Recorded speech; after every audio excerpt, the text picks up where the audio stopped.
So the Mets have made their way down to spring training. Pitchers and catchers have reported, and at this point, most of the position players have as well. But it's not just the guys in uniform, but the team's owner, Steve Cohen, has also found himself down in Port St. Lucie. And within the first few days of his arrival, made waves with some of the comments that he had, including how he was disappointed in the attendance from Mets fans at Citi Field in 2024, his outlook on long-term spending and the financial output that he's done so far for the organization. And lastly, of course, was asked about the impending free agency for superstar Vladimir Guerrero Jr. next offseason. So we're going to get into those three topics here today. But before we do that, it is February 19th, which means the countdown to opening day is now at 36. So who other could it be than Mickey Callaway?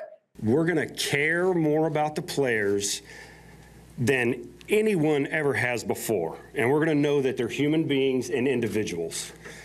All right, I'm just kidding. It's Jerry Koosman. Jerry Koosman pitched in 11 seasons for the Orange and Blue, pitching in 376 games and boasted a 3.09 earned run average, and was integral to the 1969 amazing Mets World Series run. That year, Koosman started 32 games and threw 241 innings and had an ERA of 2.28. He didn't have the best postseason numbers that year, but he did start the Game 5 clincher against the Orioles for the franchise's first ever World Series victory. He was also a member of the Mets pennant-winning team in 1973, starting Game 7 that the Mets would drop to Oakland. His number, just like Casey Stengel's, hanging in the rafters at Citi Field. Sorry, I know Mickey Callaway might think it's for him, but sadly it's not. So let's get into today's topics. Steve Cohen discussing the fan attendance from last year and said that he was a little disappointed in how Mets fans didn't show out down the stretch of the pennant run. The Mets ranked 18th in attendance last year, and he specifically mentioned a series in the first week of September against the Nationals that particularly bothered him. Go ahead and give this a listen. Yeah, I didn't like it. Okay, that really bothered me. 18th in attendance when we're right in the middle of a pennant race. I've said this before. The series against the Nationals, right before the final Philly series, I think there were 18,000 fans in the stadium during a great pennant race. And so I'm really hopeful this year. I mean, I'm told that usually attendance lags performance. And so I'm really looking forward to this year being a year when the fans come out. So like I said, the Mets were 18th in attendance last year. If you take a look at this chart, they averaged 27,500 fans per game last season. That's 6,000 less than 2023 and a 16.7% decrease year over year. And overall, for the capacity of the stadium, which sits at just over 41,000, they were at about 65% capacity in 2024. Steve Cohen has a bit of a gripe here. He's invested a lot of money in this team since he became the owner in 2021. In fact, over $2 billion. But it's also hard to fault Mets fans for not showing up, at least in the early going. This is coming off a 2023 season that, if you remember, was an unmitigated disaster.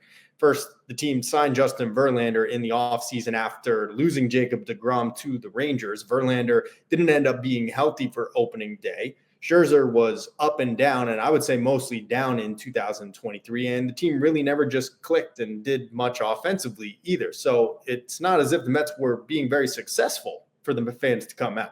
Not only that, but you have to factor in the elements. The Mets playing in New York, those first 2 months of the season can be brutal. It's hard to want to go to a baseball game when there's still a chance of snow, or at the very least, we're talking low 40s weather and rain. So that's another factor that other teams like on the West Coast don't typically have to deal with.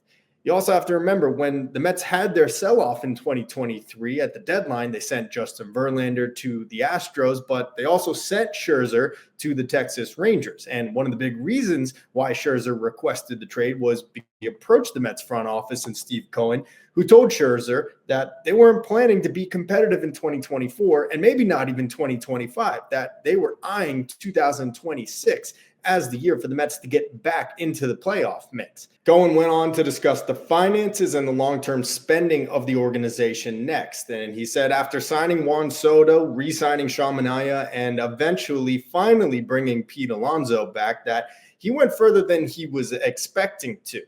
Now, Cohen has referenced the luxury tax in the past, and he even did it again this week. He said that he would like the team to get under the Cohen tax. They're currently sitting at $325 million in terms of their luxury tax number. That's an estimate. But last year, the team was at $348 million.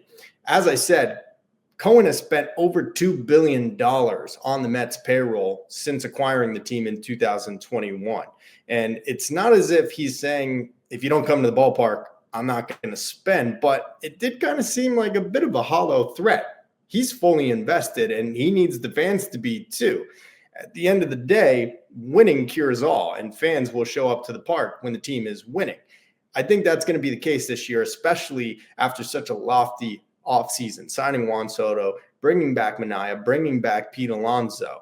And that leads us into next offseason, where Steve Cohen was asked about Vladimir Guerrero Jr. So Vladdy Jr. is our final topic for the day. He gave the Blue Jays a deadline to finalize an extension with him, and that date has passed. He spoke with the media yesterday about the failure to get an extension done and whether the Blue Jays actually came close or not. Go ahead and give this a listen. Were you and the Blue Jays able to make a deal on a contract extension?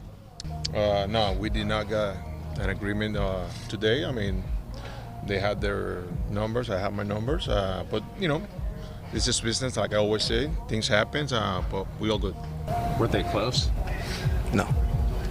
And so with Vladdy Jr. at age 25 set to become a free agent and seeking a mega deal, the Mets, of course, are viewed as one of the top suitors for him. But I look at what Steve Cohen had to say. He said he's a very good player, and I'll let my baseball people handle that. But he also did mention, as we discussed before, too many long-term contracts can really make roster flexibility an issue.